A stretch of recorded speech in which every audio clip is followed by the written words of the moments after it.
ہم جنگل کی گھنی خاموشی میں شکار کی تلاش میں اب بھٹک رہے تھے کہ اچانک جھاڑیوں میں ہمیں کسی کے بھاگنے کی آواز سنائی دی۔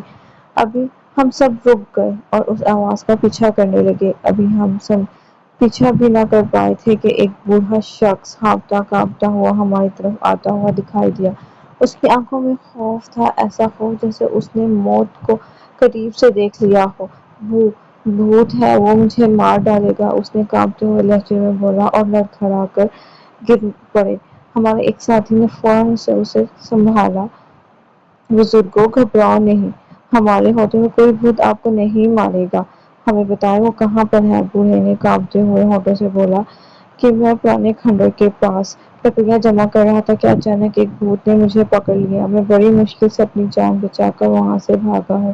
ہم نے فیصلہ کیا کہ ہم خود اس کھنڈر تک جائیں گے۔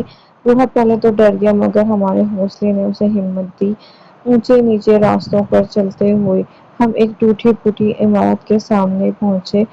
یہ تھا وہ کھنڈر جہاں اینٹوں سے پر جالے چمڑے ہوئے تھے، دیواریں زنگ آلود تھیں اور چھت سے چمگادڑیں لٹک رہی تھیں۔ ہم نے دوڑ دلائی اور اندر داخل ہو گئے۔ اچانک ایک سیاہ سایہ ہماری طرف لپکا اور ہمارے ایک ساتھی پر وار کیا۔ وہ نیچے گر پڑا، میں لپکا لیکن بھوت نے مجھ پر بھی وار کیا۔ میں بچ گیا۔ پھر ہمارے ایک دوسرے ساتھی نے اس پر قابو پا لیا۔